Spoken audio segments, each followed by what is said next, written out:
আসসালামু আলাইকুম। রাত্রের বেলা ডায়মন্ড ডাবের একটা ক্লোজ শট নিলাম। আর এটাই আপনাদেরকে দেখাই ওরা রাত্রের বেলা কতটা শান্ত আর নিরিবিলি। এমনিতেই ডায়মন্ড ডাব গুলা খুবই শান্ত প্রাণী, মানে শান্ত পাখি। সবচেয়ে শান্ত ও স্নিগ্ধ পাখি যদি কাউকে বলা হয়, আমার মতে এখন আমি বলতে পারি যে ডায়মন্ড ডাবই। আর ওদের এত কিউট কিউট চেহারাগুলো দেখলেও বোঝা যায় ওরা যে আসলে কতটা শান্ত স্বভাবের হয়। দেখুন সবগুলো একসাথে এসে বসে রয়েছে, ওইটা ডিমে তা দিতেছে আর ওইটার উপরে এসে বাকিগুলো বসে রয়েছে। আর এখানে উপরে আছে দুইটা। খুব ভালো লাগতেছিল ওই দৃশ্যটা, তাই আপনাদেরকে দেখালাম। আর আমি দেখেন কত কাছ থেকে ওদের ভিডিও করতেছি, তো ওদের কোনো অভিযোগ নেই তাতে। মাশাল্লাহ। দেখেন এটা একটা মেল পাখি আমাদের, ও বই পেয়ে গেছে। ওইটাও মেল, ওইটা ফিমেল, ওইটাও ফিমেল। আর যদি কুইন পাখিগুলোকে দেখাই, এই যে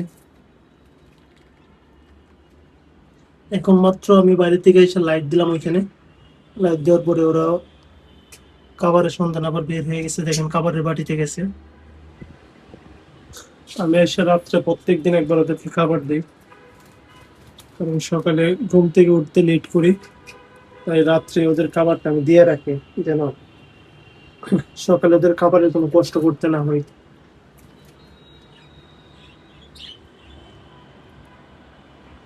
আর বাইরে থেকে প্রচুর বাতাস আসতেছে। দেখেন এই গাছগুলোর পাতা দেখলে বোঝা যায় বাড়ি থেকে কি বাতাস আসে। আর এখানে পাখিদের খুবই আরাম হয়, কিন্তু উপরে চলে গেলে বাতাসটা হয়তো একটু কম লাগে, তাই পাখিগুলো নিচে থাকলে ভালো। হ্যালো। দেখেন ওরে, ওই যে ডিমে তা দেওয়া নিয়ে দুইটা মারামারি করে, এই জন্য ওর ফেদার গুলো এরকম নষ্ট হয়ে গেছে। দেখেন এলোমেলো হয়ে আছে। এখানে দুইটা মেল, একটা মেল জন যখনই ডিমে তা দিতে বসে তখনই আর একটা মেল এসে ওদেরকে বিরক্ত করে, কারণ ও চারটা ডিম নিয়ে তা দিতেছে। এখানে ওদেরও দুইটা ডিম আছে, তাই ওরা মেল পাখিগুলা এখানে বসলে ওই মেল পাখিরা এসে ওইটাকে মারে। যাই হোক, আজকে এটাই আপনাদেরকে দেখানোর ছিল। রাত্রে একটা শট নিলাম আপনাদের জন্য। কেমন হয়েছে অবশ্যই জানাবেন। আর দেখেন কোয়েল পাখি ডাকতেছে, ওইদিকে কোয়েল গুলো ডাকতেছে।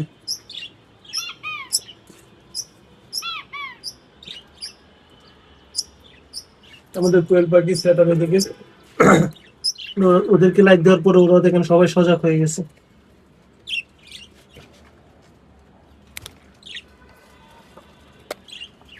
এখন ওদেরকে একটু খাবার দিয়ে রাখবো কালকে সকালের জন্য। এখানে বাচ্চা করছে সম্ভবত এই পেয়ারটা। ওই যে ভালো করে দেখানো যাচ্ছে না, নেক্সট একবার দেখাবো আপনাদেরকে। ওই পেয়ারটা নিয়ে একটা ভিডিও করবো। আজকে এ পর্যন্তই থাক, সবাই ভালো থাকেন, আল্লাহ হাফিজ।